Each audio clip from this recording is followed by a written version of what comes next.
Ladies and gents, boys and girls, my goodness, today is going to be crazy.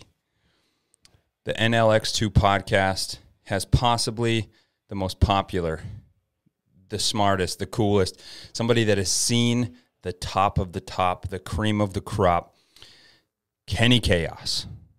If you don't know who Kenny Kaos is, shame on you. But before we get to that, let's look at our sponsors here real quick. So, the Iron Chapel, strength and conditioning at its finest. We have a holistic approach to unlocking athletic potential and having general population reach their goals. It's an individualized training geared towards reaching the next level for athletes. That's the whole purpose. We want the athletes to be able to excel past the high school level. And then we want the general population to live their best life and move well doing it. Look good and move well. So if you're interested, we have one-on-ones, we have groups. We are expanding our groups, and we really want to make sure that we can assist the community of Dickinson. So check us out, The Iron Chapel on Facebook, or at Coach Wortman, Coach_Wortman on Instagram, or The Iron Chapel on Instagram. Nutridyne, I've been given this 20% discount, and people have been chomping at the bit. This is stuff that you know what you're getting. The Wild West of the supplement industry is skewed. You don't know what you're getting. You can't just go to the store and say, hey, this ripped teenager told me that I need to be on a testosterone booster, a nitrous oxide booster, and some kind of beaver tranquilizers. Come on now. So Nutridyne, a medical supplement company geared towards addressing the underlying causes of disease and enhancing performance. Listeners of this podcast, you get 20% off. All you have to do is click a beautiful link on at Coach_Wortman. Click on the Nutridyne link, provide your email. I will reach out. We will have a medical supplement consultation that takes 5 minutes. I get exactly what your body needs. If you're a marathon runner, you don't need the same stuff that I do being a power athlete. If you're a general population with underlying disease, diabetes, anything like that, then we need to address that. So let's get what you need, not what the ripped teenager at GNC thinks you need. So click on the link, sign up, and I will reach out. Ladies and gents, the time is here. I am freaking excited for this one. I hope you guys all are too. Kenny Kaos. He has a long history of success in the WCW. He was at the pinnacle of professional wrestling. He had a duo, the High Voltage Crew with Robbie Rage. Him and Robbie Rage ran train throughout the WCW. We go through Kenny Kaos' journey from growing up in Pennsylvania all the way through the end of his career. We go through what are the life lessons that he's learned in there. There's a lot of stuff in here, ladies and gentlemen. He is a wealth of knowledge. He's a great dude. You won't know that Kenny Kaos is Kenny Kaos because he's not going to tell you. He doesn't boast about that. He has a life outside of that. But he has a long-standing relationship with many of the top dogs in the WCW, and at its prime, how it changed his life. So I am very, very excited to bring you Kenny Kaos on the NLX2 podcast. Let's go. All right, ladies and gents, I gave a brief intro to this podcast. I'm fucking stoked about this podcast. It's been a long time coming. Dude, I'm stoked about this. And so today I told you guys that we had a special guest in, somebody that has seen the pinnacle of a professional career, a personal life, and just living out to be a good human. And meeting Kenny through the life and the way of strength, meeting him at a gym, and just the cool thing that I've told before, you don't talk about your personal career unless you're asked. So you're not going to be, I'm Kenny K. You know, you're a whole nother human, and you've lived a whole nother life outside of that. And so today I'm excited to introduce and have Kenny Kaos on the podcast, and just have you introduce yourself real quick, brother. And it's good to see you. Well, real name's Kenny Stashowski. Was actually born in Buffalo, New York in 1970. I'm the big 5-0. We've made it. Yes, sir. Life is grand, and been in the beautiful state of North Dakota for 10 years now, and it's served me well. Met some incredible people. North Dakotians are good people, the region.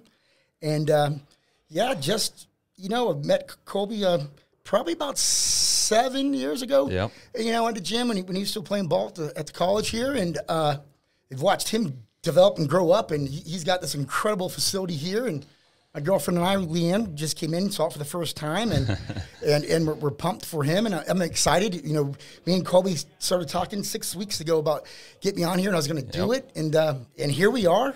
I'm pumped as well. I'm glad, man. I appreciate it. And you brought up a good point. What ended up bringing you? We'll get to your childhood, but what ended up bringing you to the great state of North Dakota? So let's see. We currently have been in the oil and gas industry up here. The boom's been going on here for 13 to 15 years. Yep. And before that, before I even got into the entertainment industry, I was in the telecommunication industry with internet and phone and cable and satellite. And after the entertainment was over, I was with the company for about 8 years, Colby, and things were going well. And I was in South Dakota in the Black Hills, which I love. Dude, and probably could retire down there. And I was on a 2-year project. In 8, started in 8, 9, and it rolled over to 10, actually. And there's a recession around the country, and I don't think this region really felt that recession, but it hurt a lot of big business. And I was in the telecommunications and technology stuff changed, and I knew with the recession I was going to be without a job once this project was over. And it was on a whim. Met a local guy. His brother was up in Minot, and the job was coming to an end, and I was about to go home and go to Florida and see some buddies and fish and figure out at 40 years old, hey, what's the next move? Yeah. Because we all go through it. Life's full of the hills and the obstacles, and came up here on a whim, man. And I've been here ever since. And I was able to get into this industry, and I've learned a lot. Met some very knowledgeable, very smart people, some great humans, and I've worked my way up. And I work for Titan Energy and Services. I'm an operations supervisor over here in town, and we're taking it day by day, going through the struggles of the COVID thing. But our company's strong. We've had to make some adjustments like anybody else does, and man, we're still going. Dude, awesome. Is Titan Machinery and Titan Energy over the same umbrella but different sectors? Yeah, no, that's funny. A lot of people ask that question. Nope, two different Okay. Different organizations. Cool. Yeah. I'm very interested in this because I saw you as you trained at that time, probably 44, 45, and just seeing your dedication to it and everything. But it started somewhere, and it started in athletics from what I've been told. And so kind of let's get into your childhood a little bit, like growing up in Pennsylvania, correct? And getting into your sports career, but how was the childhood? It was good. I'm the youngest of 3. Got incorporated. My brother was 3 years older. My sister 5. We all were into athletics, gymnastics. My sister. One of the best sports ever, man. Cheering and softball and volleyball. And, me and my brother, started out really the first sport at 5. We actually played soccer. Played soccer and got, I was 6 my first year of football. And the first time I ever went to like AAU, like to learn wrestling, I was 6 years old as well. Sweet. And so just hyperactive kid, man. And I was the youngest.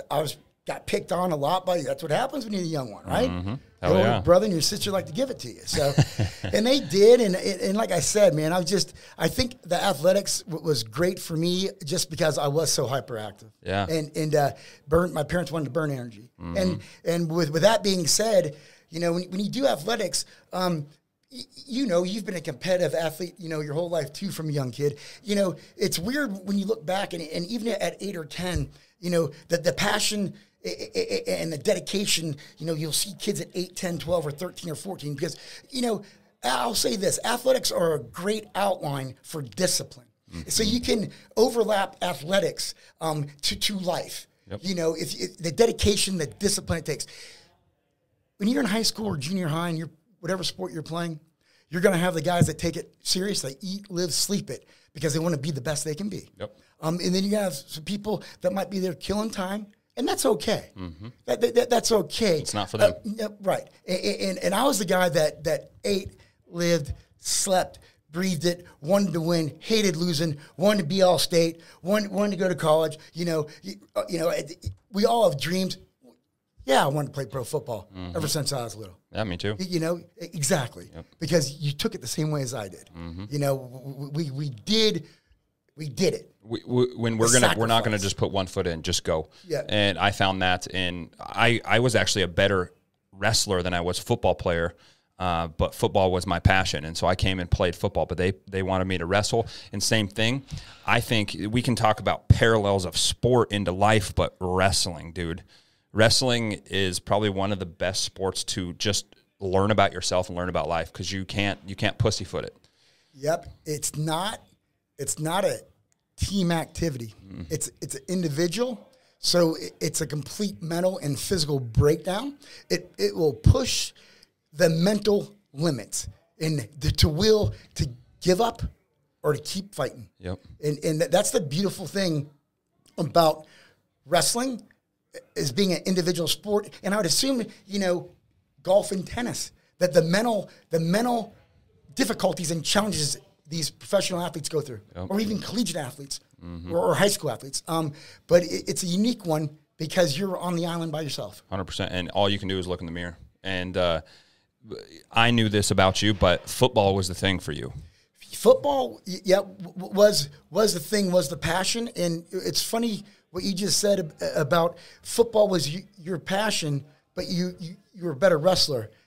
Truthfully, I played soccer from age 5 to 12 until I moved up to New Hampshire, because down south, football was in the fall. Soccer, there was 2 seasons, but this big season was in the spring. Okay. And it was great for football because the shape you got to do to be a soccer player. Well, nevertheless to say, by the time I was 7 or 8 in soccer, I was on state traveling teams in Georgia and playing in the top leagues. And actually, my best sport was soccer. Really? And I had a choice to make at 12 when we moved to New Hampshire. Soccer and football are both in the fall. But my heart, my passion was football. So that was the end of the soccer thing. Things probably could have worked out way different. And it's unique how things do work out, Cole, because if we never moved to New Hampshire, I still would have been down south playing football and soccer, and who knows what would have occurred.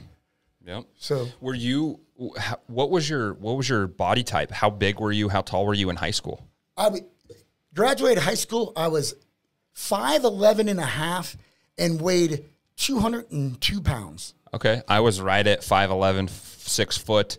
I varied, but during football season, 215, around that area. I did track and field, so I cut down a little bit. But, dude, people look at football as king, especially in the South. It's king. But you look at soccer, you look at gymnastics, and you look at swimming. Dude, some of the most brutal sports and most you have to have a passion for one, but it's most taxing. Dude, your cardiovascular performance for soccer is outrageous. Hey, likewise, what you just mentioned with gymnastics in the swimming. You want to go get a good workout?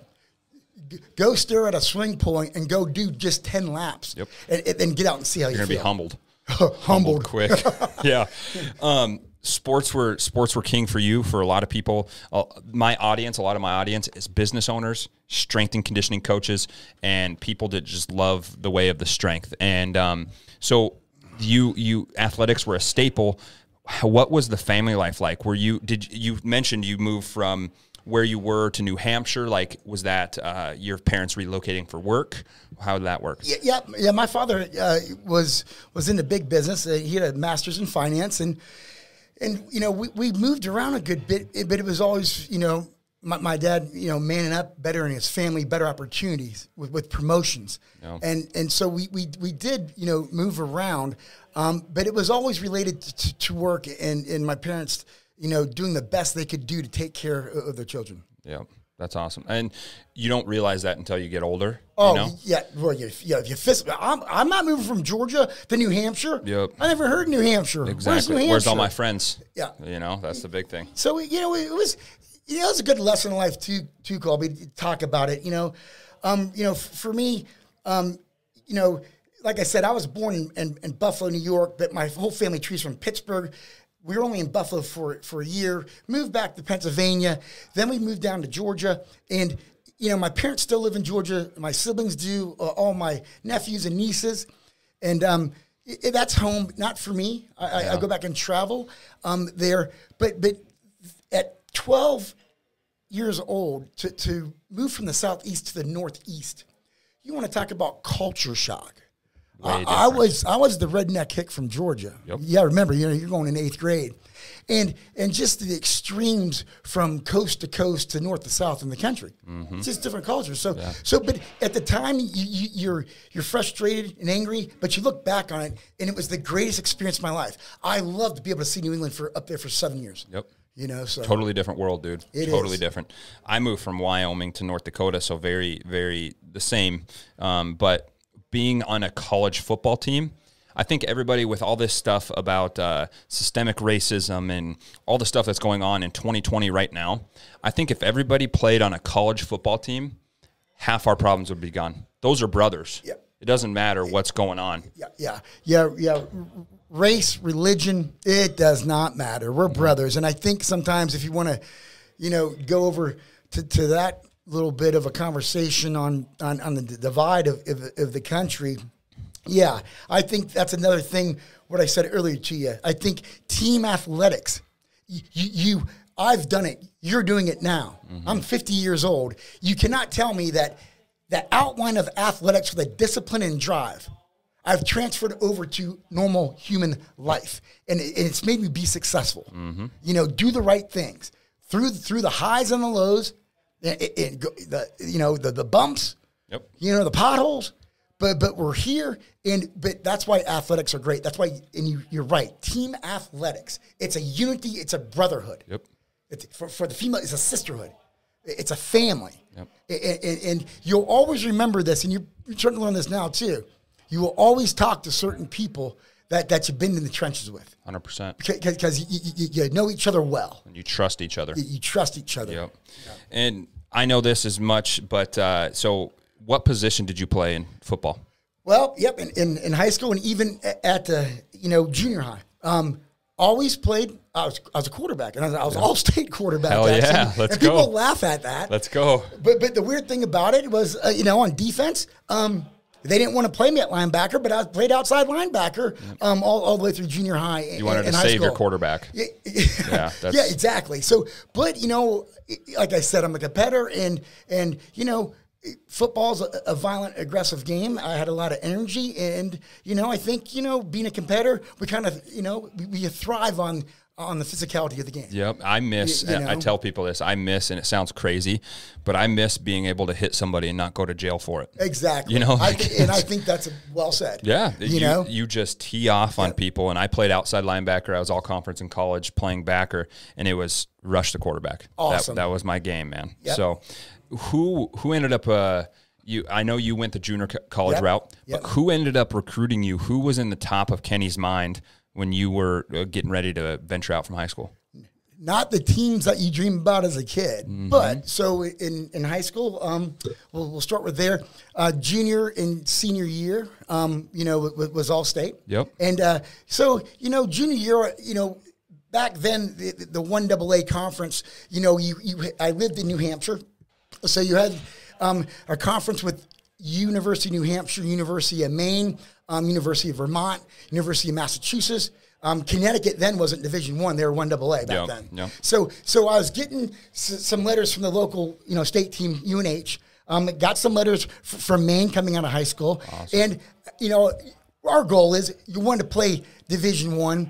I was getting 1AA letters offers out of high school. So, let's get into other things that we're going to talk about, because this is, affected my life, which when we talk about maturity And, you know, I had the passion for the sports, but the discipline, I could have done better academically, and I just didn't.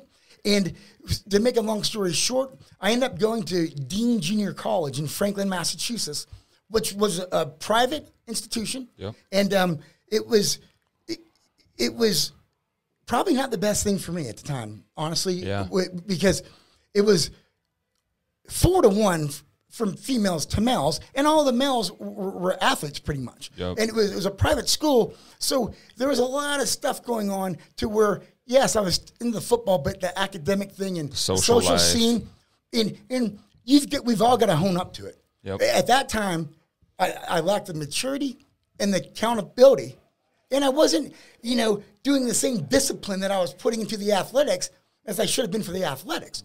And it's a fact. You know, that is the path that I went and I chose, and it wasn't the right one at the time. It led you to where you are. It did, and you look back at all these things because we're all so flawed. Humans are so flawed, and I think, and I try to tell these young kids that I work with, and that work under me, that, you know, it's don't worry about making a mistake in life or out work on the job. It's do the right thing. Sometimes we make errors trying to do the right thing. Yep. So, you know, it just applies over, you know, to life. You've got to try to make the right decisions and do the right things, and things will be fine. My coaches in college used to tell me, because coming from small town Wyoming, I didn't run a defense. I didn't know my ass from my face when it came to defense. I was an offensive player, but I became very aggressive on the defensive side of the ball in college. And they told me, they sat me down multiple times and said, Colby, we don't give a shit if you make a mistake. He said, you go 150 miles an hour and make a mistake. If you're half-assing and making a mistake, we're going to rip your ass. Yep. Go 100 miles an hour, and that kind of parallels. Pick the right thing, go for it, and then we can look at the mistake you made. Absolutely. Yeah. Absolutely. Well said, Kobe. Well said. I had some great coaches, man. They just kind of molded you into where you are. And just on a side note, the community of Dickinson, dude, if I wouldn't have played college football for the Blue Hawks, I wouldn't be where I'm here today. I wouldn't be having this interview. I wouldn't have this gym. I wouldn't have this studio, because this community has given back, and you've seen that in everything you do, and you give back into that. And it's a beautiful place, man. Yep. Yeah, I agree. I've been in Dickinson, lived in Belfield for 3 years, but I've been in this area for 9 of the 10 years I've been in the state. And in the first year I was up in Minot, I was trying to relocate to Dickinson, and I never went through Dickinson on the entertainment travels. We would go through Bismarck and Fargo. Oh. But we would actually, I never stopped. We would go right through here because we'd end up going out west or going out east of Minneapolis on the loop, depending which way we were going. Dang. But I was trying to get here, and it's been great to me as well, and it's a great community. There's a lot of successful people here, and it's a tight-knit community. I've met a lot of locals. We know a good bit of a lot of local people, and you know, I'm in a different profession, you know, now, to where, you know, the social thing is unfortunately too many times about the work and the business thing. Yeah. But in general, it's a great community, and I love it as well. For sure. So Kenny's in college. You went the junior college route, which I tell a lot of people, NAI, Division II, JUCO, only the top, I think it's like 0.25% are going to go D1. You know, is that amazing? Dude. And there's so much opportunity outside of that. And here's another thing too. When you say that, you're a sports fan, I am as well. Now, those Pittsburgh Steelers are looking good this year. Yeah. I want to get that loss out of the way, though. I don't want it in the playoffs. I don't. Yeah. I'd like to see, you know, get refocused. You know, and a loss will do that. Knock down off the top there a little bit. Yeah. Keep the edge. You got to keep the edge, right? Yep. So, we were going into college, and you said the 0.25% Division I. Now, take the percentage guys that go to pro. It's even less. Micro fraction of that. It's amazing. And then you want to talk about flawed scouting and recruiting. Mm-hmm. There are so many great athletes out there. I'm such a sports junkie. I will watch on TV or on internet NIA games, Division 3, 2, 1. It doesn't matter because the league has guys from all. Yep. And that goes to show you that recruiting is not perfect. No. There's just so many great athletes out there. Yeah. And I was coming up when I was getting recruited, YouTube just started kind of coming out. And so at the time, I thought I was the cream of the crop. I thought my shit didn't stink. But then you find out that YouTube comes along and all these, you can see the people that are the cream of the crop, and it's like, oh shit, you know, like that really drops you down a notch. At that time, I don't think so. Like we've talked about, I was the first ever hired strength and conditioning coach for the Blue Hawks here. I think that's awesome. I think that's great. I'm glad to see the college say, hey, you know what?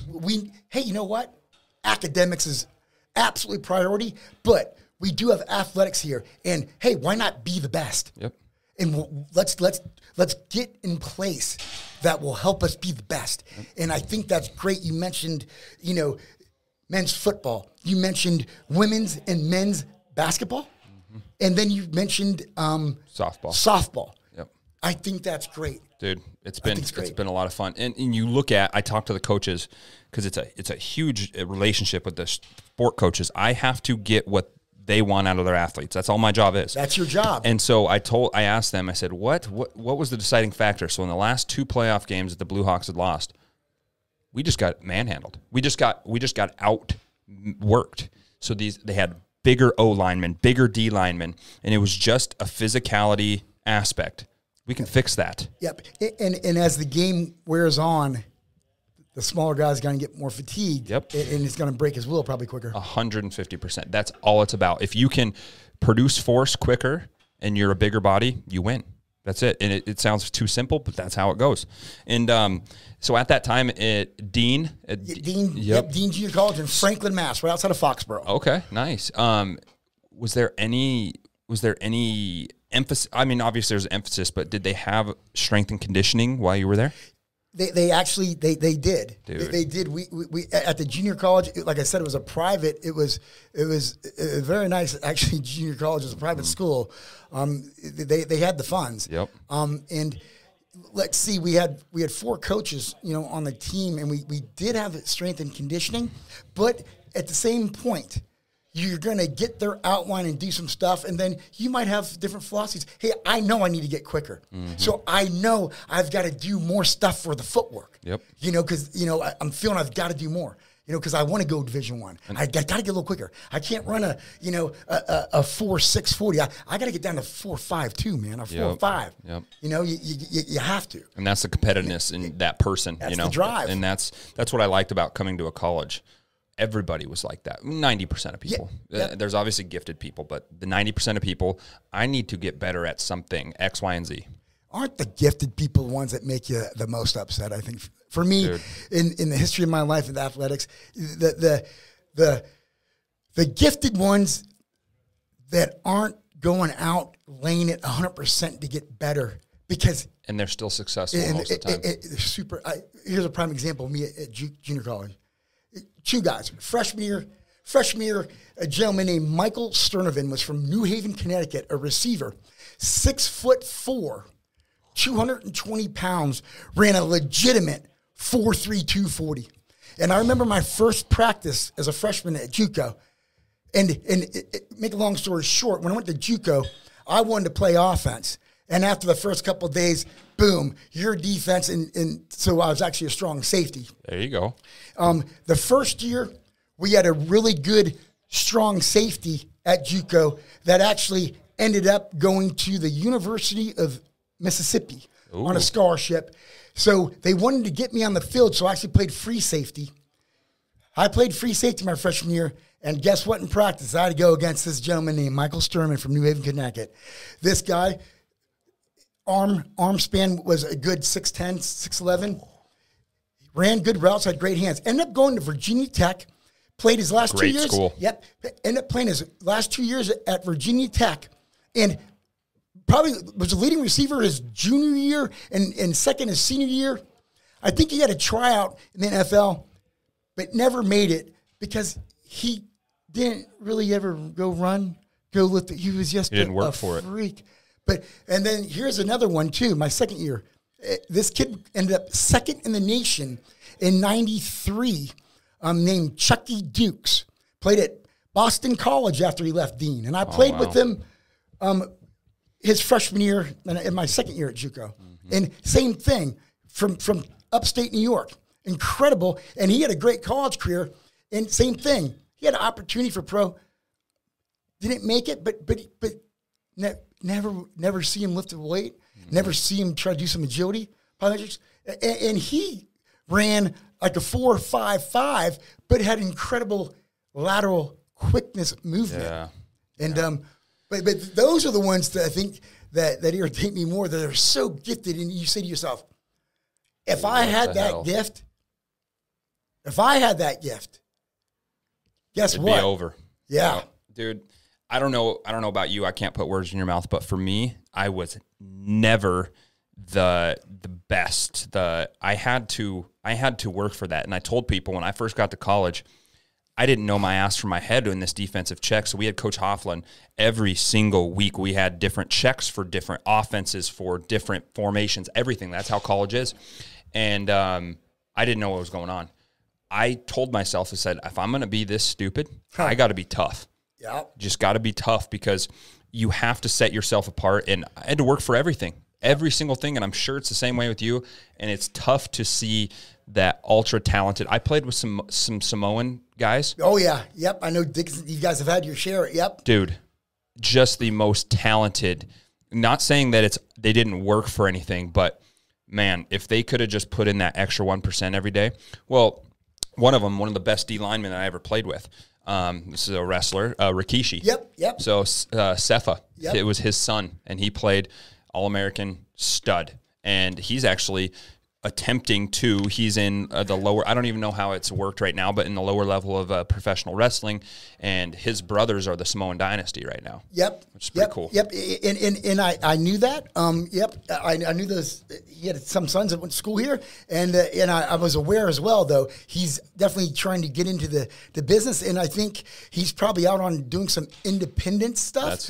Or he could, with the COVID thing, maybe not as likely. If there wasn't COVID and with the connections, there's a chance at some point he'll probably be at the NXT or the training facility down, I think, in Orlando. Okay. They have. So they have camps too. So that's like your pipeline. Yep. For WWE now. And I know of those young gentlemen. And hey, I wish them well. 100%. And they're young, and hey, why not go do it? Yep, exactly what you did, and that's. Yeah.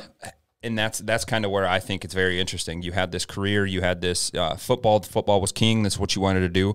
But what was this transition? How did you start your path into professional wrestling? So at 15, sophomore year, and by the way, we talked earlier about what you want to do when you're little. I had a devastating knee injury my freshman year in high school, so I didn't play sports my whole sophomore year. He tore an ACL in 1985. That's a big deal.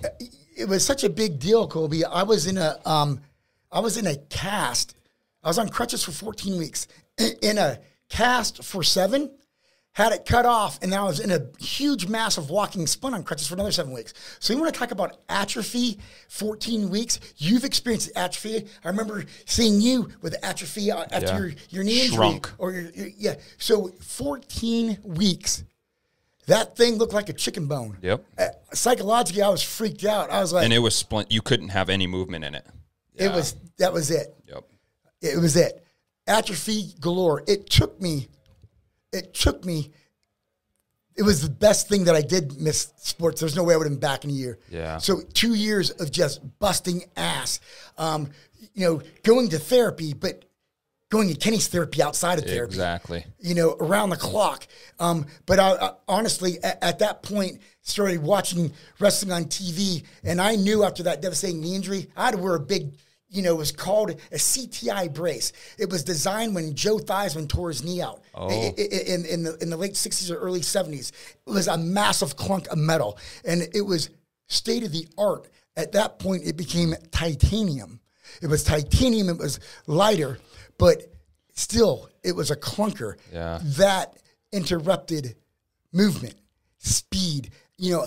I still had the passion for football, but I knew that was going to be a prohibitor going forward. Yep. And truthfully, I still believe it was. For sure. If I never would have had that ACL injury. It could have been different. It could have been, but no regrets. Exactly. Here we are. Exactly. So at 15, buddies turning 16. Mom, we were all into wrestling, 4 of us. Dean, Timmy, Justin, and myself. Asked for a birthday gift to take us to Boston Garden, and we did. 10th row. That's awesome. And like Great I show. said, actually saw a few of the guys I actually worked with because, Brutus the Barber Beefcake and Greg the Hammer Valentine were on that card. Savage was on that card. Hogan was not on that card, but it was a very nice card. He was still wrestling at that time. Oh yeah, he was there. Yeah. It was a house show, a private show. So we were 15,000 in it was a Friday night in Boston, and I was watching it for 2 years on USA Network when WWF at that time went mainstream, and I was hooked on it. I loved it. It was entertainment. These guys were athletes flying around, but I got really hooked after that night because I saw it live. Yeah, saw it live, and I was just a fan. And who was that person that you're like, I want to be a part of that? Who was the inspiration early on at that time for you? Randy Savage, in 85 at 15, just something about him, something about his voice. He took it over, his man. persona. And yeah, it was a Savage. And then when you want to roll 5 years later at 20, after JUCO, we can go back in some stories if there's more questions. Yeah. After 2 years at JUCO and got relocated back to Georgia, the football thing was done. Saturday night, man, putting on WCW. And I'm still good friends with these guys and closer to the other brother. But I remember at 20, when I flipped that on that Saturday night, knowing football was over, back in the hot Atlanta, where WCW headquarters were right downtown, staring at me, popped it on. I seen the Steiner brothers on there. And something just clicked saying, that's it. I know I can do that. I told myself, I know I can do that. But not only do I know I can do that, I'm going to do that. Yep. I'm gonna do that. I'm going to find a way because I'm 20, I'm young. Fitness is part of my life. I'm going to stay in shape. Doesn't matter if I'm working a full-time job or 2 full-time. Exactly. I'm going to be keeping mentally and physically strong because that's who I am. Yep. So at 20, that snapped it, and that's when the wheels started rolling of the long journey and process. Yeah, man. To go for it. And I think we talked about this before we went live. It's a different opportunity now. Obviously, if COVID wasn't here, it might be easier to get into that. Not easy, but easier than it was for you. There was usually one route, and you had this long standing, these 3 or 4 years of trying to get into this industry, and you had a mutual friend of Diamond Dallas Page, correct? Yeah. I had a buddy, Mike Shea, that was a manager of a sports bar in Marietta, Georgia, where I lived, north suburb of Atlanta. That Page and the guys would go in there periodically, and he was a security manager, and he worked out with me at the gym, and he's the one, when we became friends, and I told him we would train, we were playing flag football together in men's leagues in town, staying in shape, having fun, and he's like, Kenny, I saw Dallas Page. He goes, next time I see him, I'm going to try to get his number for you. I was like, absolutely. So this process went on where he saw him probably 4 or 5 times over a couple of years. And blow him off. Dallas Page would have a lot of guys after him, this and that, blow him off. But Mike was persistent Irishman. And finally one day, Page was like, give your buddy my number. Have the kid give me a call. Yeah.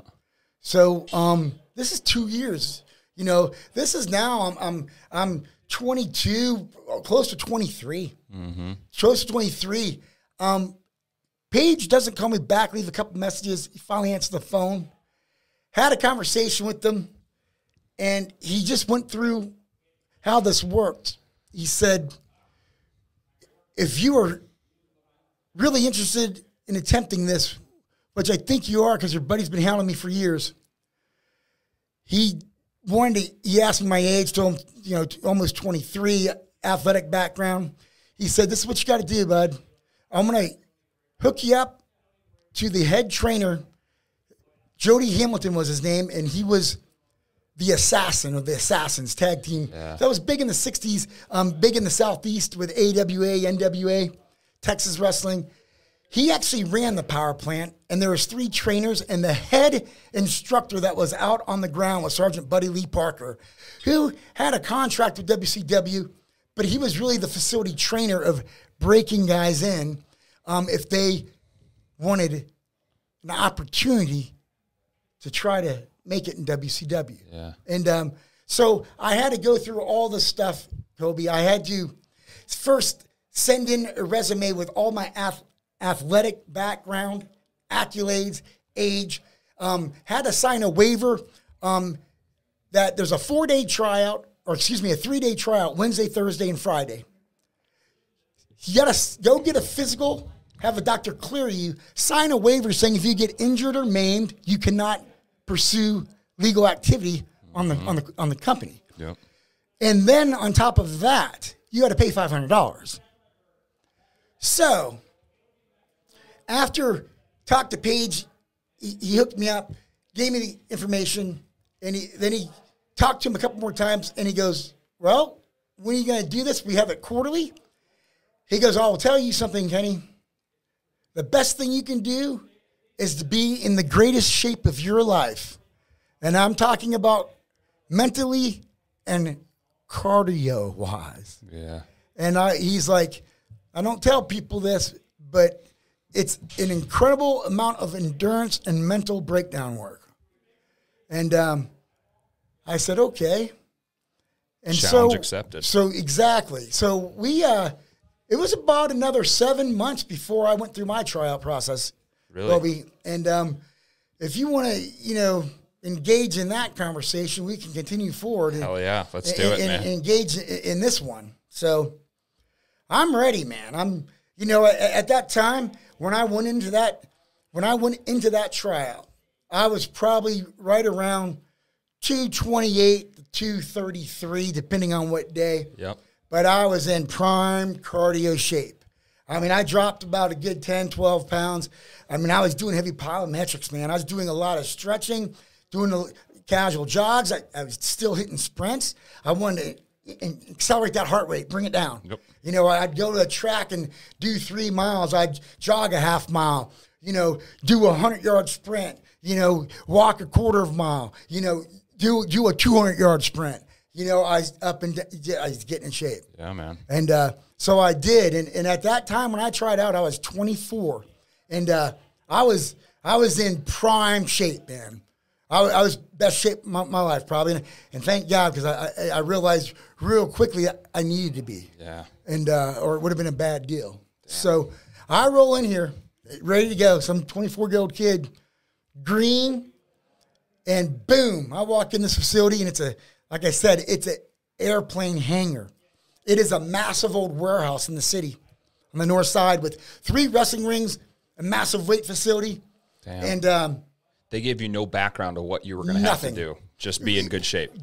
Dallas Page said, Kenny, do you know what Japanese Hindu squats are? And I said, no, sir. He goes, you better find out, and you better start doing them in large quantities. Ooh. And I said, yes, sir. So I did know about a little bit of the conditioning, and I started doing that. But they left it broad. Very broad and vague. Yep. With that being said, I was doing on my own for about 4 or 5 months doing Japanese Hindu squats. And if you don't know what a Japanese Hindu squat is, it's pretty much balancing in a squat position if you had a bar on your back. Mm-hmm. Crouching down, your head up, your chest out, your back on your heels. You're going down, breaking parallel, coming up, breathing, clapping your hands. Mm-hmm. There's one. So I was doing sets of 25, and sometimes I do 10 sets, 3 days a week. Yep. After about a month or two, I was like, all right, we need to get these reps higher. And I started doing 50 reps and going from 25 to 50 reps. Yeah, a little different there. It was game changer, bud. Mm-hmm. So I was like, all right. So we worked way up to that. So I was prepared, a little bit on that. So as I walk into this airplane hangar, there are 9 or 10 extremely large guys there, and they're already down at the camp. Some have a training contract. Some don't have a training contract. They just made through the tryouts. And they've got camcorders on tripod set up, just like yours right there, Kobe. And I'm like, man, what's going on? This is serious shit. Is TV people going to be here or something? I was like, and I got there early. I'm a prepared person. 15 minutes early is on time for me. And so I'm down there stretching, and I'm like the third guy in there. And I already know the other 2 gentlemen that are going to try this tryout process, and the guys that are down at the camp, because they're clowning around, cracking jokes, getting the cameras ready and all this. Yeah. And I see the 3 instructors, and I see little Sergeant Buddy Lee Parker, bright face red, chewing tobacco, screaming at these guys. I was like, whoa. It's getting real. So now I see the doors open up, and I see approximately there was 24, 25 of us that tried out that day. Mm-hmm. And I see large men walking in, and all of a sudden we all sign up. 3 instructors introduce themselves, spread us out. We start stretching out for about 15 minutes. And after about 10 minutes, this guy walks in that side hangar door, all 6'7", about 330 pounds, Ooh. Jacked up. He looked like Zeus. Long flowing hair. And he had a suitcase. And the head instructor, Parker, just lit him up. You're 10 minutes late. Get over here. Start stretching out. It's time to get to work. This guy kind of looks at him, doesn't say nothing back, kind of gave him a little bit of you could feel the tension, the tension and the bad body language that he gave this Buddy Lee Parker guy. Mm-hmm. Big mistake, by the way. Yeah. So this guy gets in there. We start at it, Kobe. We start doing a set of 50 Japanese Hindu squats. Boom. We drop down, 25 push-ups. We roll over, 25 sit-ups. And it just cycles and cycles and goes and goes. We're on our second cycle, okay? Yeah. We've done one triple set of the 50, 25, 25. Well, on that second cycle of 10th to 15th rep on the Japanese Hindu squat, guys are cramping up. Bodies are cramping failing. up, fatigue setting in. Guy stops. Parker gets over. Hey, you're not quitting here. Get back up there. You're not done yet. Just screaming, spitting on him, going at him. At that point, when I was witnessing all this within 30 minutes, 40 minutes of just the size of these athletes and these men and the intensity, and then seeing somebody start to fail and seeing the reaction of this guy. Lights were on, man. Focus was there, and it was like do or die. Yep, go. I was in my own little zone. Probably a lot of things happened that I don't even recollect because I was so tunnel vision focused on saying, I'm not going to be that guy. You have to go to a dark-ass place in your head. You know it. Yep. And just I'm locked in, man. Mm-hmm. I'm going. I'm just doing it. Guys are dropping, man, left and right. He's getting on them. This big, tall guy just bows out. Get back over here. Gets back over there. Keeps on going. And I'm talking about the guy that's 10 minutes late, Mr. Zeus here. I quit. See ya. Done. This guy's out. Parker, this guy was gassed out of his mind on his knees, just breathing, huffing. Parker grabbed his little suitcase, threw it out, and said, get your ass out of my office. Mm-hmm. And that was it with this guy. And what's funny is, come to find out later that day, that guy who played offensive tackle for the Raiders for like 4 years, and I forget the gentleman's name. Damn. And he got paid by Turner to go down there to try out. And they paid for his expenses from California, this and that. And this guy made it like 45 minutes. Chewed him up and spit him out. It's here, man. Yeah. You know, this guy probably came in there, hey, I'm an ex-NFL player. This is entertainment. These guys are paying for my expenses. Chip on his shoulder. I'm going to roll down here and own this place. Well, no. The only thing he owned was a cab ride back to the airport. Yep. So, damn. Yeah. So, intense, man. Guys dropped. Literally, we took a lunch break. 3 hours after we started. Mm-hmm. No one could really eat. I brought electrolytes, man. I was pumping water. I had electrolyte packages, Gatorade fluids. I bought a little bit complex carbs. You know, I brought some nuts. Ate very little bit of some pasta and nuts, just a little bit of something to stimulate. Get you through. Yep. But the fluid intake, everybody seized up. I think we went through a good 12 or 13 rounds of that. Holy shit. And when we took lunch, it was 5 or 6 of us, man. Or 4. It was somewhere between 4 and 6 because after lunch, one guy just gave it up. Yeah. And so, out of 24 for people to remember. Yeah, in 3 hours here. You know, at that time, when you're calmed down, you get a little break, you start thinking what's going on. And it was hazing at its finest. It was mental. I'm never been in the service, but we both have many of friends that have been in the service, and I got many of friends that have been special forces. I've got many lifers, and we talk about certain things and situations and trainings, and it was the epitome of hazing and mental breakdown of training. Yeah, because Little Sergeant Buddy Lee Parker was an 8-year vet.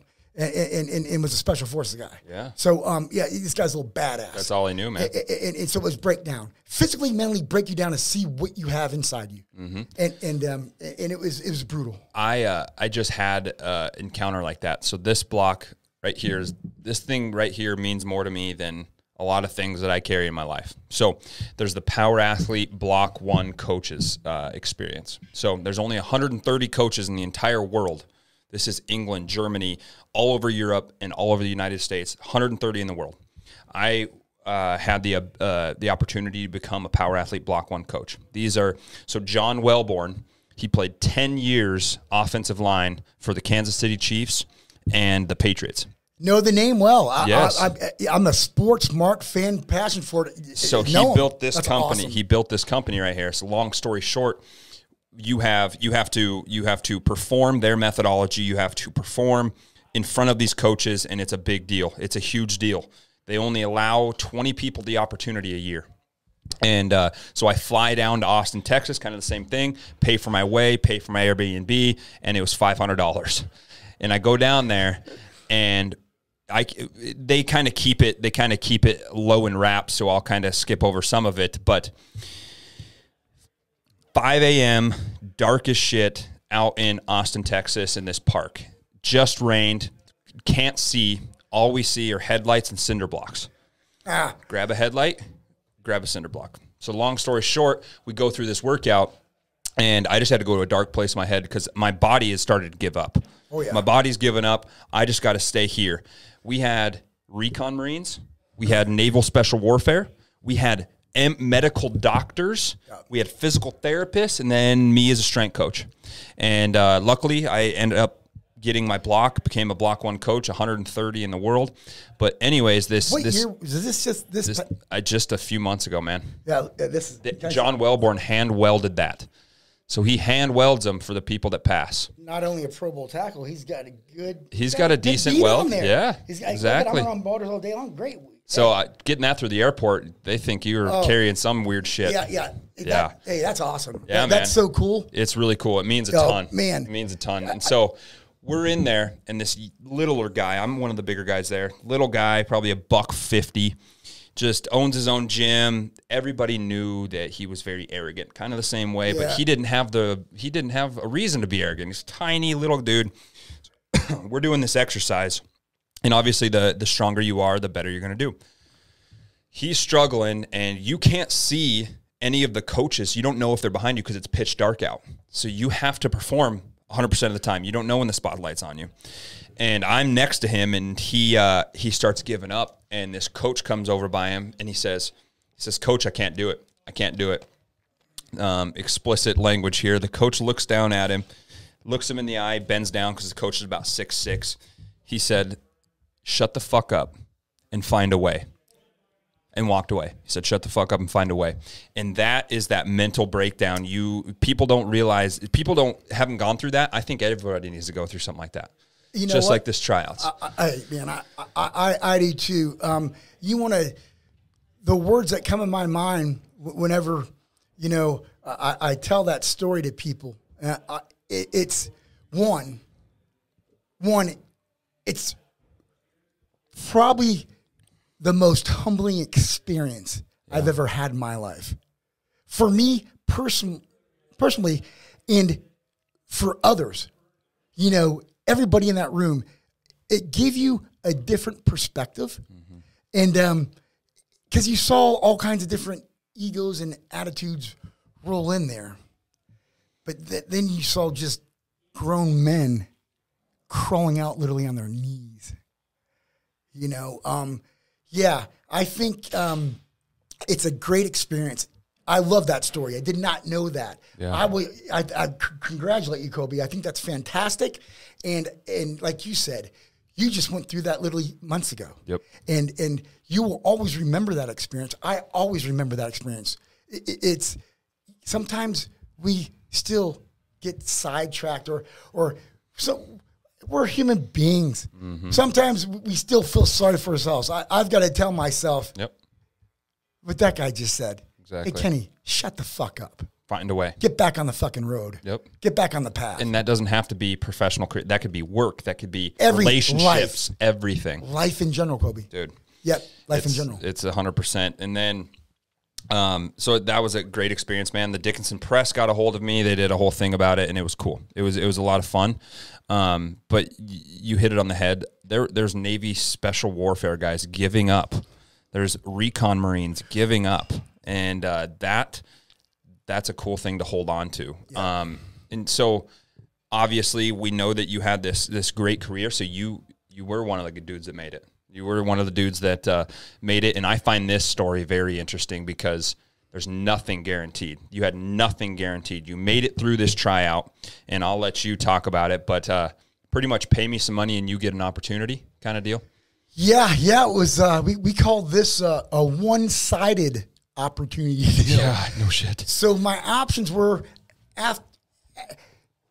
after the first day, there's 3 of us left. And we went back the second day, and me and another gentleman made it to Prince Iakea out of Florida. And he was a cruiserweight champion, and he had a nice career at WCW and went over and did work overseas in Japan and in Mexico after. We were the ones that made it, and they brought us in the room and told us that, here it is, guys. You made it. This is how this is going to work for you. If you want to do this and pursue this opportunity, you will pay us $3,000 over the course of 6 months.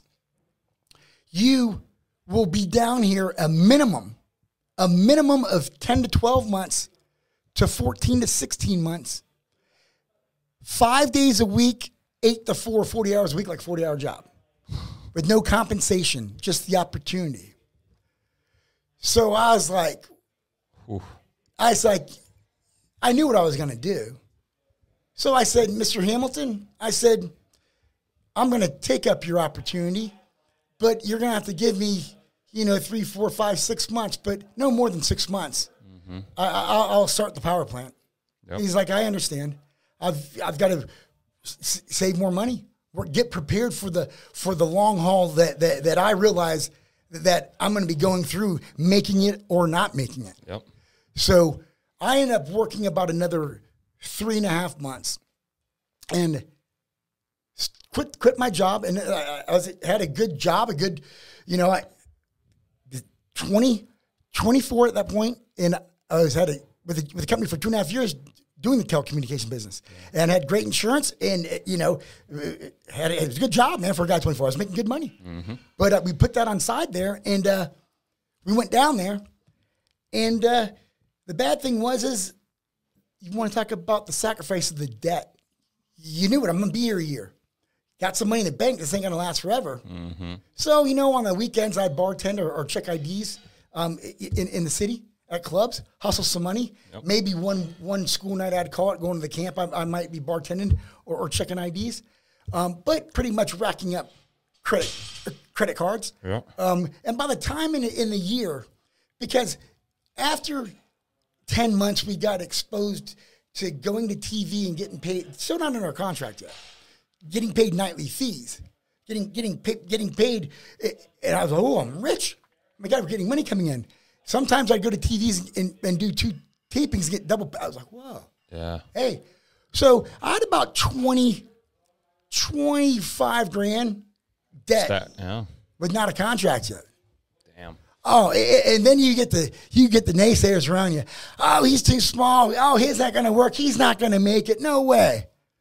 Wow. Hey, you just got to put that stuff aside. That's why we all should focus on ourselves, focus on your journey, focus on what you want to accomplish. Because you're going to have haters, and you're going to have people coming at you all angles. But the key is to be mentally sound enough to block out and keep the tunnel vision. Believe in what you're doing. Yeah. It's life. It's weird. You want to go back to when you want to do something and you do something like this, phenomenal. Now, for some odd, weird reason, I wish I would have known about this earlier, is a beautiful thing with which you accomplished. And to something like this, to me, you're still, unfortunately, going to have naysayers about that. 100%. Why? Because they're probably not happy at themselves. And they couldn't do it. They couldn't do it. Yeah. That's a fact. And, we want to talk about messages, too. That's all we need to do is focus on ourselves. And you can accomplish stuff, and because you're going to get the outside. If you're going to listen to that, you're not going to make it.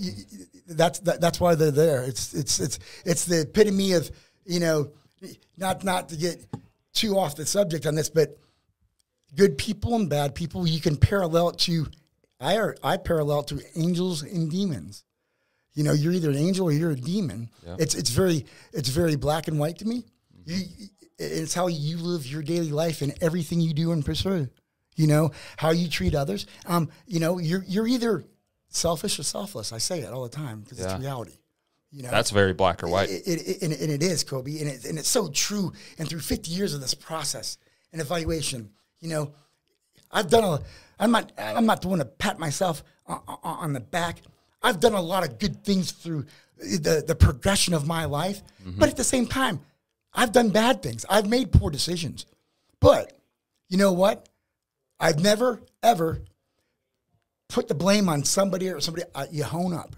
Yep. You man up and say, I'm better than that. I'm going to be better than that. And that gets us back to athletics. That gets us back to wrestling, looking in the mirror. Well, shit, I made a mistake. Let's just move forward. Let's just move forward. Go forward. Yeah. Yeah. So, man, there's a lot of parallels between your and my life and athletics and all that. And so. And the rollover to just general life now where you're at and I'm life. Yep. And doing the right things and helping others. That's what it's all about, dude. It is. We talked earlier about the Buddy Foundation. Awesome foundation, man. Yeah. It's a great foundation. And I'll donate every year. Coach Pruitt and I, only known him a few years personally, but hell, I remember him when my buddy was coaching New England, when he was at South Hart having one of the best high school basketball games I've ever seen. Was Coach Powers at New England and Coach Pruitt at South Hart. And we were over in South Hart Gymnasium, and that's the year New England made the state for the first time in 20 years. And South Hart they were right there. I mean, they were the second team, third team in the region. Besides Trinity, what a great game, and it was. I could see the passion in Coach Pruitt's eyes and how great he is with kids. And he brings that to the foundation, man. He does. You want to talk about a guy that you should have under is Coach Pruitt at some point, or I'd come back and do something with Coach Pruitt as well, because he exemplifies local community, being a coach, pairing out over to being successful in life. Yep, and it's a beautiful thing. Oh, 100%, dude. He's always been just a holistic, just a great dude. No matter what, and you said it, we all make mistakes. Coach Pruitt makes mistakes. Yep. But he 100% is for the people, man. I love that guy. Yep. So Kenny, you're now probably going to get on your first contract, and so let's kind of transition into the early years of your career, man. How was that? Like you said, you just went in for the long haul. You just got $20,000 to $25,000 in debt. You're working side jobs. You're 40 hours here. Like, son of a bitch, dude. That's a grind. It's a grind. But then it started to pay off. Yeah, it did. It was a grind. So after about 10 months, we would get paid. We'd start doing independent shows. We'd go to Georgia, South Carolina. There was about 6 of us down at the power plant. We'd load up in a van. 2 of the instructors would go with us for the night. And we would go wrestle in armories in front of 400, 500, 600 people. Great experience. Shows, and we actually get paid $150 each. Yeah. We were like, woo, yeah. Hell yeah. I got a little bit of return. Not much, but it's the beginning of a return. Starting. So, and then, we started getting invited. And at this time, my tag team partner, because, I was with WCW getting compensated from 96. I started getting money coming in right at the beginning in January of 96. And I was still getting some, after the transition of it bunking and folding out, I was still getting checks all the way close up to 2001. Yep. Now, when it comes to the tag team High Voltage, from 96 to 99, we were a tag team for a little over 3 years. And Robbie Rage, Rob Napick, same thing, massive arm injury, out for 11 months. Like bicep tear? He literally tore his bicep tendon, tore his rotator cuff, and then chipped his bone in the shoulder region. Oof. Out 11 months. And so we were breaking out together when we started doing the independents, and they invite us to TVs, and we weren't under contract yet, but we get paid nightly fees, and we would do some singles and some tag matches. Well, we have a booking committee at Turner, and that was some retired wrestlers, Kevin Sullivan, in management, Jimmy Hart was on our booking committee, Paul Orndorff was on our booking committee, Terry Taylor was on our booking committee, and Arn Anderson was on our booking committee. So they were in charge of the smaller shows, our Saturday night, our worldwides, our Saturday mornings, and they liked us, so they started pushing us on every TV. And they would start actually get us traveling on the loop, meaning you'd get an itinerary for each month in advance. If I was on the road, and that would include TV tapings, pay-per-views, or the house shows. Okay. So, if you're on the loop for a month, I could be working sometimes 8 or 10 days, or it could be a busy one working 25. Mm-hmm. And so we started getting on the loop, and after a few TVs, they finally gave us a training contract, and we were excited. Hey, it was decent. It was decent because I could be frugal and start paying off some debt on the training contract. But that was if I was just doing local TVs here and there and down at the camp training. Yeah. So the booking committee really liked us, and we started getting on the road heavy, like with the main guys. And all of a sudden, like 2 months into that, we're like, no way, we're losing even more money. Talked to the booking committee. At this point, we've never had a conversation in Eric Bischoff, our president's office, at no point yet. And they were able to get us not a training contract, a regular little contract. And it doubled up the training money, and we were cool. Yeah. Kind of traveling around. Now we're about 6 or 7 months more into it, and no, we are nonstop. We set an appointment with Eric Bischoff, and he canceled four appointments. This guy's president of Turner. They are rocking and rolling. We got the big names. We're hiring all WWF's talent. We're kicking their ass on TV ratings. We were pulling Monday Nitros segments at ratings at 7.3s, and they were doing 3.5s and stuff. Just crushing them. Yeah. and we were hiring our talent. We had the money, the budget. We're going. Guy's extremely busy. Finally, we get back into town on a Friday. We fly into town. He's at the office. We stop by. We get to see him in his office. And he's like, guys, I'm sorry. First conversation we had with Mr. Bischoff. We were like, does he even know who we are? Exactly. First thing he says, sit down, guys. Hey, by the way, you guys are rocking it. You're doing phenomenal. What are you guys making? What are you getting paid? He didn't know. He had no idea. Holy shit. We sat down there. We had our data together, and we broke it down from day one.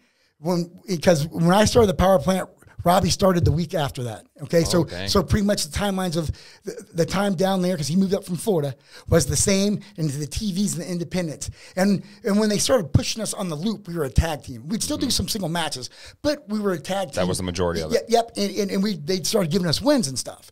So he looked at, we had stuff written down, Colby. We were like, we're ready to go. Hey, man, we're going to see Mr. Bischoff. Boom. Man, we got our folder. This is what it is. We're prepared. We're in there with a tie and a shirt on. We're nervous as all hell. I'm nervous sitting there, CNN Towers. I was like, oh my God, this guy's going to probably fire us, isn't he? we're just anxiety. Jacked up. Yeah. Super. Sit on the sofa. Asked us what we made. We started going into our conversation about, hey, we've done this and that, and we've got I don't need to hear this. Here's what we're going to do. Here, Jeannie Engel, Jeannie Engel was the secretary. Jeannie Engel is going to take you to Diana Meyer's office, the legal attorney for Turner, and we're going to give you a 3-year deal, bud. And we were like, and here it is. Here's the money. We were like, holy shit. And he goes, and better yet, I'm going to back pay you this contract because I know you guys have been on the road hardcore for about the last 8 months. I'm going to back pay this contract, the difference of what you were making. Oh, man. We much more than you guys expected. Oh, bud. And I will say this. I was biting my tongue. Talking about a euphoric high. Guys, I got to cut you off. Janie will take care of you. Got to go. We'll see you on the road. Yes, sir. That's what you expected. We walked out there calm, cool, got in that elevator, and we started screaming. Partying, dude. There's so let's get back to just life outline and story. So, I started here, put the time in, getting this massive debt, go to here. Struggle to even get into it. Now we're talking, I'm 25 years old at that, 26 at that point, because that was the summer of the Olympics in Atlanta. Yep. And all of a sudden, I've got this. I've made it. That was the first time I realized I've made it, man. We're on the road. We're doing promotional stuff. They're paying us side money and driving us around in limousines to go to a sports bar to sign autographs and watch our show and feed us. Okay, and I'm going to get paid? That's crazy life. Sign me up. Yep. So that's when I knew that all this finally is coming to fruition, to pay off, man. The payoff. And when that first check came in the mail with that back pay, first thing I thought is every debt's going off. Yeah. Credit cards, boom, paid off. Had a little free man at that point. Yeah, I just had a little clunker vehicle that I was always worried about. Would it ever get me to the airport, or to get back from the airport? Yeah. Or to have to call my brother, or at the time I was living in Atlanta, or call a friend, or call my parents that, hey, I'm stranded on the side of the road. I can't get back. So we did the right thing about a vehicle that was dependable from going back from the airport. Yep. So I was happy. Had no debt. Had a reliable vehicle. Had a 3-year deal. Yeah, the 3-year deal, and now I'm starting to get exposure, and life's good. Yeah, man. So boom, and then it's just materialized from there. I look at your thing, and I did it with strength and conditioning. I did it with a big high for me is getting back into the college. I love that place. But I look at, so there's a great author, Joseph Campbell, one of the best in the entire history of the world, and he has the hero's journey. And a lot of people go through the hero's journey. There's 3 phases: the departure, the initiation, and the return. And so you departed into this black or white, this shadow of wrestling. You had no experience in it. You just went. Yep. Then I believe that you're just talking about this. The initiation phase is that 3-year contract. You finally went through all this debt, through all this work, through all this shit, and finally stuff started to pay off. And then the return, you come back, and I think you're still in the return phase. You're talking about this with people. You're instilling these morals and these values that you had from there. Your experience talking about it. You're still in that return phase. It's the hero's journey, and you went through it throughout this whole life, and it's fucking awesome to see, man. It's a cool experience. Yeah, man, that was well said. I love how you just laid that out, and I absolutely agree to that. And I don't really talk about my life much, but if people ask, I'm more than willing to share stories. And the reason why is there's a message to it. I've always said this. I'm not the smartest. In athletics, I wasn't the fastest. I wasn't the strongest. But I will say this. If you never give up, your life will turn out fine. And whatever industry you choose to do as a profession or to make a living at, take care of your family. So that's the message. And I'm into that phase still because my point is this. If I made it, you can make it too. Mm-hmm. Anybody can make it. If I made it, I know anybody can do it. And it just comes down to what you said. And grit. The grit, the will. It's the will. I coached football with a couple of my buddies. Great experience. And matter of fact, one of my coaches that got me into coaching for 2 years. This is a crazy story because we're in athletics. Yeah. 98, 99. Harrison High. Matter of fact, the guy that played at Harrison High is the Ohio State quarterback, Fields. Today, it's probably going to be the second pick in the draft. Yeah. Now, in 7th and 8th grade, we coached a team, and we coached them in 7th grade, moved up the same kids in 8th grade. We're in the Atlanta Gatorade Junior High Football Conference, which is all the schools around the city and suburbs. Yeah. A lot of these 7th and 8th graders were Division I. I ended up coaching a group of kids by the time they graduated Harrison High. Never won the 6A state title, but I had 8 Division I. Holy shit. I coached 8 Division I kids in 7th and 8th grade. One played pro. 7 of them started and played ACC, Big SEC, time football. And one made pro. Incredible experience, to be around that. Were they different at that age? Could you see it? Yeah. Were they different? Yeah. I definitely could see it. But what's funny is they come back around. Coach Resnick just texted me the other night, and I haven't talked to him in about 10 years. He's playing poker with one of my nieces, and conversation, and now we're going to get reconnected with them. But but just talking about like the will, getting back to it, is you just gotta do it. You there's an internal passion of like failure's not an option, because the message is this: when you went through your outline of what you just said, if you give it hell and be the best you can be, there's no winning and losing. Mm-mm. And I'm coming back to this story I'm talking about coaching because in 8th grade, these kids, we lost the Gatorade championship. We lost the championship game. And we lost the game 36-31. I'll never forget it because this team was beating teams by 40 points during the regular season. And we got up on them 14-0, and they came back and fought, and they won the game deservedly so. Damn. But our kids fought so hard, and they were so distraught and crying and so upset in the locker room. And I was so high and happy for them. I was so happy for them because I seen 13 and 14-year-old kids. And these guys played in front of 5,000 kids in an 8th grade championship, 5,000 fans. They were so disappointed. I walked in there, And I was the opposite. I was so euphoric and happy because I was so damn proud of these kids. These kids laid it out on the line. And I told them, I said, guys, today there's no losers. The scoreboard does not indicate you're a loser. That's a score. The real scoreboard is what's in here. And whatever you do, failure is part of life, gentlemen. Yep. Whatever you do, if you give it the best effort, you're 100%, you've won. It doesn't matter. It doesn't matter about the outcome. Yep.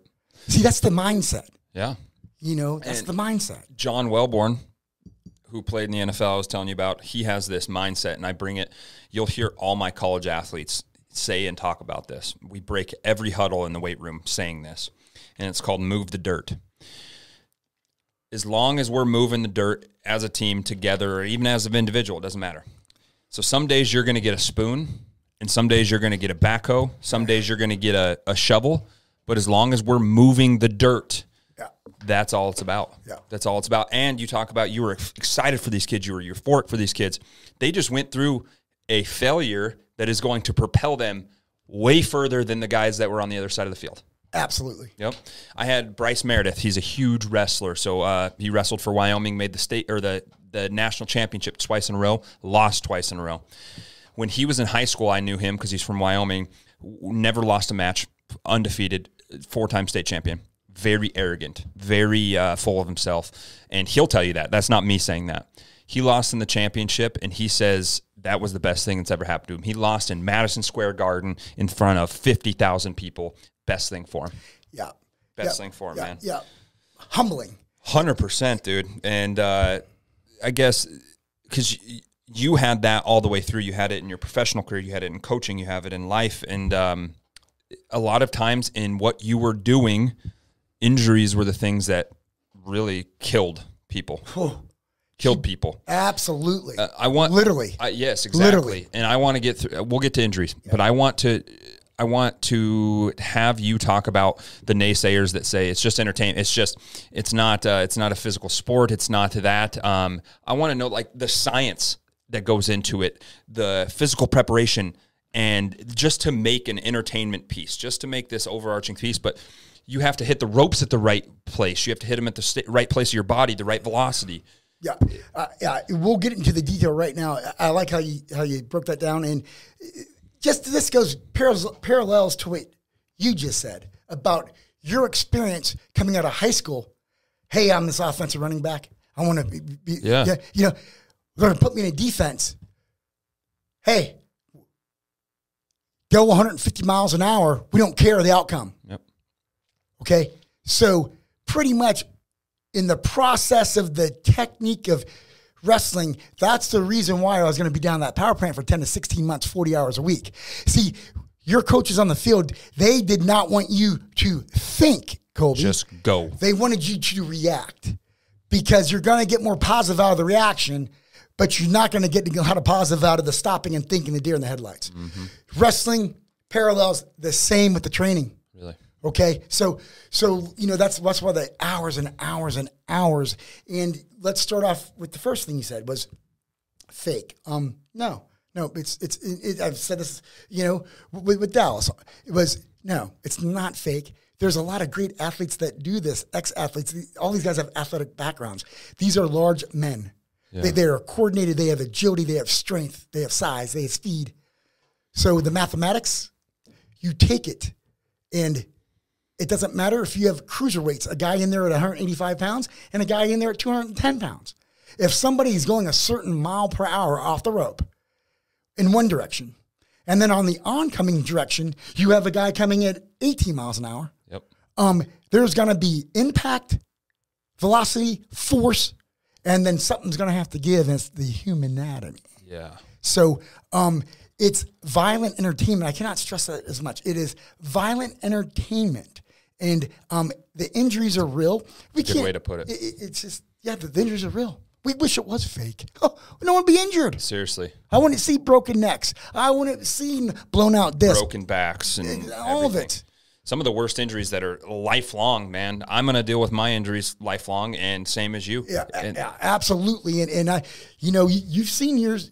You've seen your share of them too, and unfortunately, I've seen some crude ones as well. Yeah, I can only imagine, man. And that's what usually puts a stop to people's careers. And we talked about this before. People on my podcast know my story. I just hit my 5-year mark of sobriety, and it all started with an injury. And during my time, even so, early 2000s, this was when I called it the Wild West of the pharmaceutical industry. There was no network between doctors. And when and I was on a smaller scale than professional wrestling, but I was the best athlete in my town. And then when I was here, I was an all-conference athlete. They want you to play. That's all they want you to do. So they will give you whatever you want. When I was in high school, they didn't have that network between doctors, so you could go doctor shopping, it was called. Yeah. I could have a script with 4 different doctors getting refilled at different times, so I always have something. And I got addicted so bad to pain medication, and the reason I bring that up, because everybody knows that it was a big deal in NFL, in NHL, and mainly wrestling. Yeah, absolutely. You've got your story, and let's give you kudos being 5 years sober. First off, that's great. Yeah, man. And you've got it whipped. Now, I've had my little deal with that as well. During a back injury to the L2 and L3, we were laid up for about 8 weeks, and I was so pissed off because we just broke through and we were going to do a trip to Australia and New Zealand, and only half the company was going to go. It was an 18-day deal. And so we got the itinerary on that like 3 months in advance. And we're about to go on this trip. We're about 3 weeks out, I think. And I took a power slam the wrong way, and didn't catch the mat right, and my glute hit, then my back hit, my side hit, and boom, we had an issue here. So, like I said, you knew right then. Oh yeah, I knew. When you do the back thing. So, I knew I did something. I didn't know how severe it was. I finished the match. Boom, went back to Atlanta. We had the best medical insurance, some of the best spine specialists down at Emory University. Mm-hmm. Go back down there, they look at me, check me out. Oh, yep, you got, your 2 and 3 are enlarged. They're coming out of the shell, as they like to describe it, a little bit.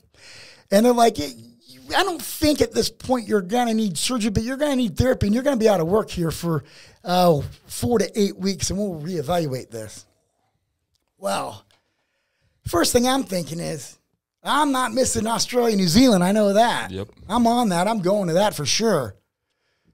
Do the process 3 days a week. I'm in therapy down there. I'm in water, swimming, stretching on a ball. After 2 weeks and 6 appointments, this thing, honestly, it felt worse. I'm like, I'm not negative. This ain't happening. I got to go my own route. Because, you're young, you're stubborn, you have your own philosophy. Yeah. And going to chiropractor that time, called up my chiropractor. Mike, can you help me? What's the problem? No. I said, man, look at this therapy stuff. It's doing nothing. I'm worried, man. This is not getting better. I'm going to get cut on. Yep. And then I might be out for a while. Hold on. I got a buddy of mine that's, Kenny, I want to tell you something. He's a little unorthodox. He's outside the box type of guy, but, I think you guys will get along just fine. So he gave me his number, and I call this guy up. And I go to this guy's office, and he's got this extraction table, and it's like an old European torture table. Oh. Literally, he put my ankles and my wrist in leather straps, and he had a wheel. And he started stretching my legs, my arms, to get the vacuum effect. That was the philosophy of this. I don't have a full-blown disc, but it's out, coming out of the shell of the cage a little bit. Literally, I had tears in my eyes in that first one, and he told me, Kenny, this is going to hurt, but you've got to do this. And I remember at the time, I had tears. It was that painful. Mm-hmm. And after he stretched me out kept me there for like just a minute, rolled me back in. And after the euphoria and the anxiety left in about 5 minutes, and I got a hold of myself, I was like, wow, whatever you did, I feel the best I have since I injured this thing. Good. He's like, well, good. He goes, next time it won't be as painful, but you're going to have pain in this. 3 days a week, I was still doing the medical protocol down at the Emory deal with the rehab people. Yeah. But I was moonlighting on the side, doing that, and in about 2 weeks, after a combined of almost 5 weeks, laid to the bed, really, pretty much. Yeah. I was able to get up and walk around. Wasn't released to go back into training or go down to the camp, get in some shape. A couple weeks later, we're only about 8 weeks in, I was able to get back into it. The swelling went down. It was in, the vacuum effect worked, and it was because of the chiropractor, not their therapy, what they probably thought was the case. But during the process, we're going to get to the main point here. Yeah. I was in such pain when I got hurt. They prescribed me 400 somas and 100 Vicodins, 10 milligram Vicodins, hydrocodone. 10, if anybody doesn't know, potent stuff. 4 times a day taking one of those, and on the 5 milligram muscle relaxers because my back was so tight, bound up. 4 at a time, and that was like 3 times a day. Jesus. So now this is legal. This is legal medical heroin that was prescribed by specialists. So I'm sitting here thinking, oh, that helped me. I was in such bad pain. Felt good. But guess what? When they wore off, I needed more.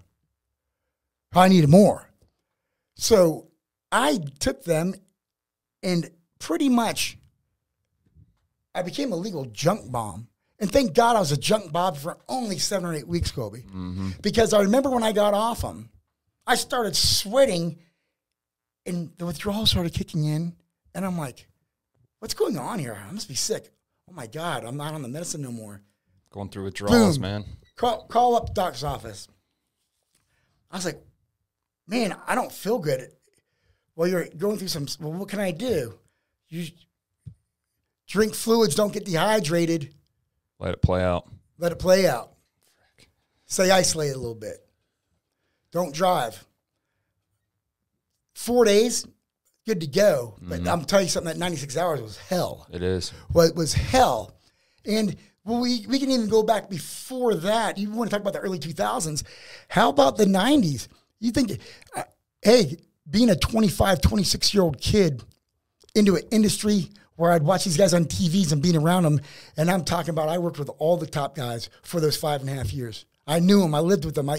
We traveled around together. The first thing that I caught off guard was when I started traveling consistently, were these guys that are 35, 40, 42 years old, been doing this stuff for 10, 15, 20, 25 years. What are they always taking these pills, man? It's part of their daily life. Yeah, exactly. They're thinking, Robbie Rage would be, Robbie, what's going on with these guys? I don't know, but they're all taking these pills. I know that. Well, we're so naive at that point. And then you travel around for 3 or 4 months, wrestling 25 times a month, and you realize the physical violence and the abuse on the human anatomy, and you're really quick. That's why they're taking those. So, like you said, they want you to perform. They want you to play. It doesn't matter if it's high school or college level. That's the deal. Yep. Your merchandise. Same thing. You're a number. That's their livelihood, Kobe, right? Yep. So and you're a number. They want you to perform for them to win games. Yeah, exactly. So I went through an experience like that too. Probably a little different than yours because when we get into your conversation, you had a elongated battle that you finally just looked at it and said, "Demon, I'm going to beat you." 100%, and that's how it went. It was almost 10 years. I So for in high school, I had the problem because all the shoulder surgeries, and my uncle, I didn't go to true treatment. My uncle had a drug, and I came out. I never got caught, and I came out. And at this time in high school, it was just pain meds. In college, it progressed to the bad stuff. And so he had a drug test for me for 365 days. He had a drug test waiting at my house after football practice and wrestling practice and track, and I passed every single one of them. But I didn't want to quit then. I was just doing it because I could. I was like, I can beat this. I'll be clean for a year. Took off to college. First year was fine, and then it progressed. And it progressed way past pain meds. But an injury is what 100% ignited that. 150%. Every single one of them, just because it was every year I came back from an injury and started as a true freshman, sophomore, junior, senior, and that's the only way I could cope. I could hammer fools when I was on pain meds, you know, and so that's you felt better. You could wrestle when you had that, you know, and so long story short, I went to true treatment. Coach Stanton helped me through that.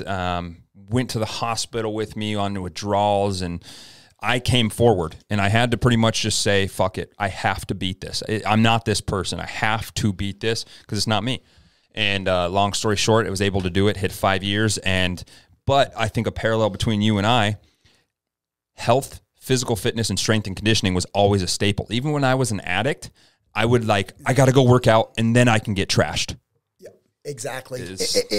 And you know, that reflects over to the life now, you know, what you're doing, you're helping others. But that actually, the way I look at it, probably saved me on some situations, and I think it saved you because, see, you already had that outline of hey, it's 100% or nothing.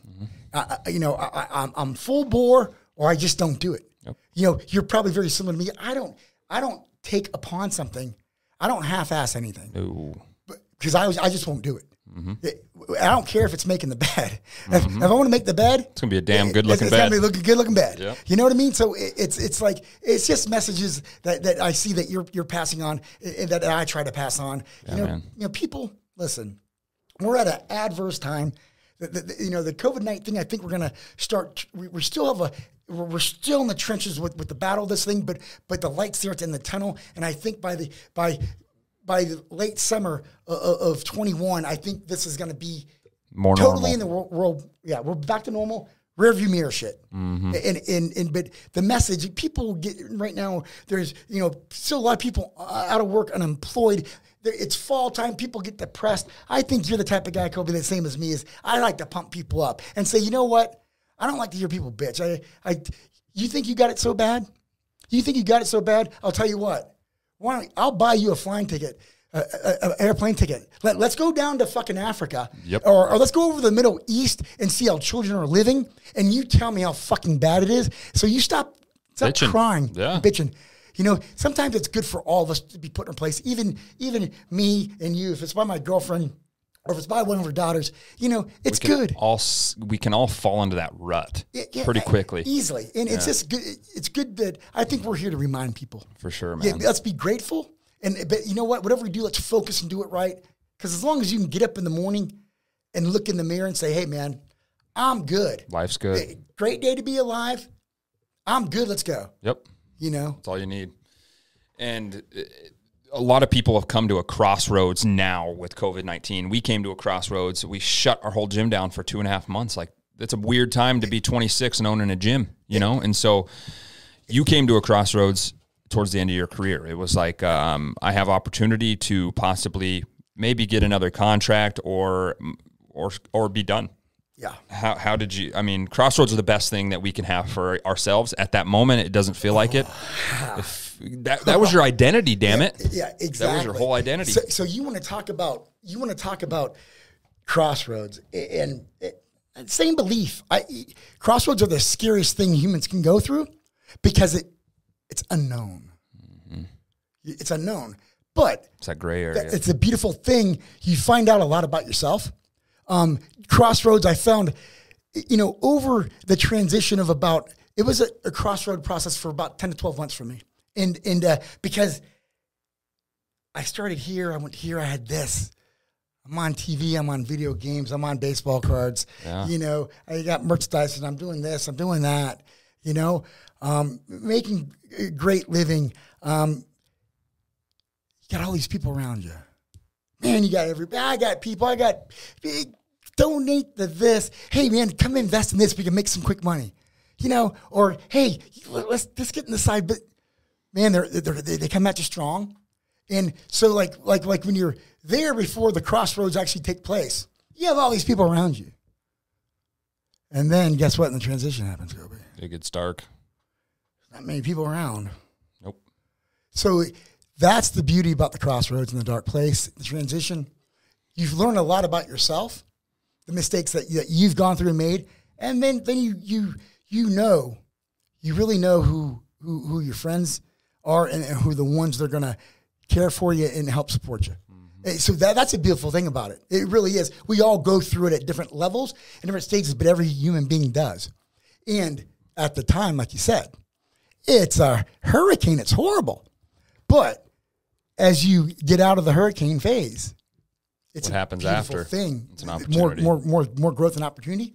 So getting back to that, Turner arranged with AOL in late '99 was at the time was the world's largest business transaction. Mm-hmm. Ted Turner, the original owner of TNT, CNN, TBS, yep. You know, had all the radio broadcasting and all that. He became more of a stooge on the board. He lost major majority of control. Yeah, 49% player, 51. At that point, WCW already had cutbacks and layoffs, and I was still there. They cut back.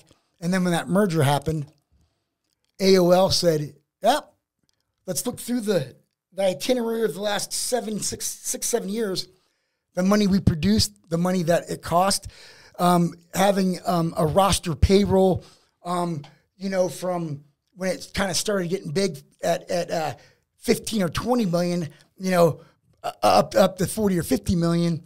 And having Monday shows cost $750,000, and our ratings are down at 3.5 or 3.2, and they are not at like 7.2s or even at a 5.5 composite, which is fantastic. So they decided to pull the plug on it, and it was a transition.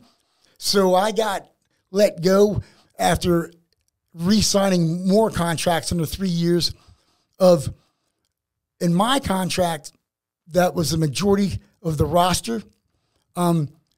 We had a 6 month, you know, like buyout. Yep. So I got compensated for 6 more months. Still got merchandising checks coming in.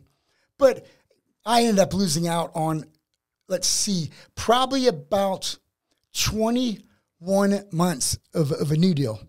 So I got about 15 months worth of that one. Mm-hmm. And but things happen. Some of my buddies went back to the WWF at that time, or the WWE. It had changed. The World Wildlife Federation made them change their name. That's why, if you don't know why WWE is E instead of F, for 20 years or 15 years, they both had WWF logo. Mm-hmm. But I guess when Vince got more mainstream, the Federation for Wildlife said, hey, we had it first. Yeah. So, you know, that's really the reason they changed. I had friends back up in New York, and they were in Atlanta at the Georgia Dome. And for their TV show, they'd always have a dark match, a warm-up match, or a tryout. Okay. And I went down there with my partner, and we had a tag team match before they started their Monday show. And, yeah, it wasn't the best. It wasn't the worst. Yeah, subpar. Did a little disappointed. Mm-hmm. It wasn't as smooth. Wrestled two younger guys, and footwork was off. Just the energy, the vibe. But still, with that being said, they offered me to give me a training contract, but they wanted me to move to Memphis, Tennessee. Mm. And it's just a little training deal where I could sit there and nothing could ever amount to anything. And I try to counter-ask them, hey, can you pay me this, and I'll go do it? And they're like, at this time, we can't, Kenny. We can only offer you this. And I thought about it overnight and called them back and said, thank you, but no thank you. Nope. And that was it with the WWE. And at that point, I realized after the few injuries I had and being at the highs and lows of this, I realized my goal was to be able to do this 10 years. Yeah. If I can do this 10 years, I'm cool. If I did it for 20, great, whatever. But at least 10. Came up a little short of that, about 5.5 years total into it. Mm-hmm. But after that, I said no to the WWE to relocate with no guarantees. TNN started up in 2002 and 3, and Kevin Sullivan and Jimmy Hart gave me a call when they were hiring contract people, and they called me up for an audition, and I turned them down because I was out of wrestling by then for a year and a half. Oh. Wasn't doing any independence or going to Japan or anything. I was back to working a job. I liked my life. I liked being normal, actually, Kobe. Yep. I thought normalcy was a great thing for me. For sure. And in general, I thought it was. And been everything but normal for a long time. Yeah, exactly. Yeah. How about the word chaos times 10? Exactly. Just and it's the life. It's entertainment business. It is what it is. And but I knew then that when TNN in 2002 and 3 called me and said, "Hey, we have you on a list for an audition if you're interested, because we're going to give out a certain amount of contracts, and you were on the list for auditioning." Mm-hmm. And I told him, "Hey, thanks, but no thanks." And I knew then it was definitely done, and no regrets. Part of me says I wish I would have done it longer, but no. You know, at 50, I'm pretty healthy. I'm still, work out. Mm-hmm.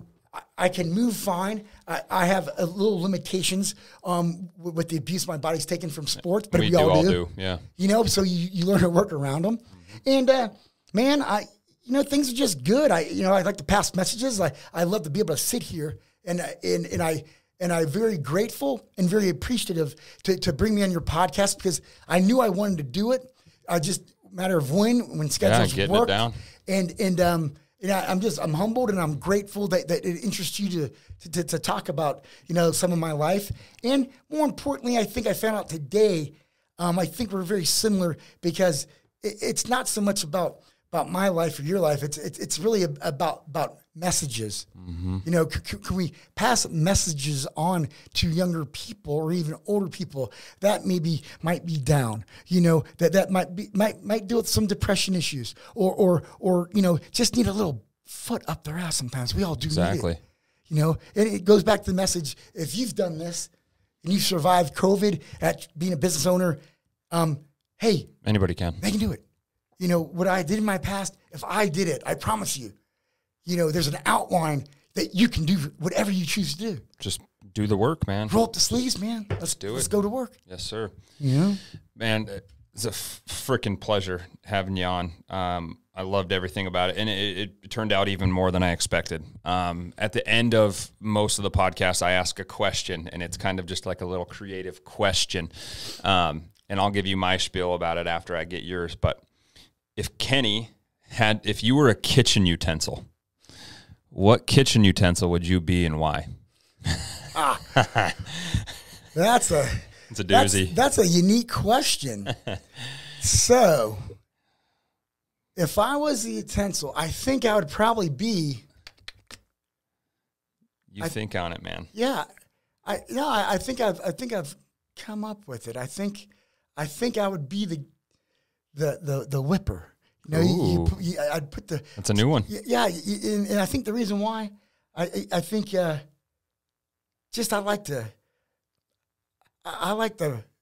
whip people. Yeah. You know what I'm saying? I like to physically, mentally. Yeah. Exactly, and that's just me. I like to press people, and I'm a stirrer. Mm-hmm. I like to push people's buttons in the right manner. Yeah. Right. Get the best out of them. Exactly. That's my message. I originally, so I got asked this when I was at the Power Athlete, and I stood up in front of 20 people, and I said I'd be a meat tenderizer because I'm usually all gas, no brakes. Just go after it. Yep. That's funny. Yeah. So that's actually well said. Yeah, man. Yeah, but it's about messages, man, and like I said, I'm extremely grateful and humbled, man. I've enjoyed this. Maybe sometime we can do her again. Seriously, we can run her back. Absolutely, man. Awesome. Love to, and maybe try to get some other people on. Yeah. I think Pruitt was that might be something to think about. I think I could get Pruitt on here. Yeah, that would be cool. I think he can too. He's a good dude. Yeah, he's a great guy. I think his message is a great one as well. For sure. Well, everybody, I seriously, I appreciate you coming by, man. It was right awesome. On. Oh, fantastic. Awesome, appreciate brother. it. Yeah. Everybody, that's an NLX2 podcast with Kenny Kaos. I appreciate you guys listening. Shoot us a review on there.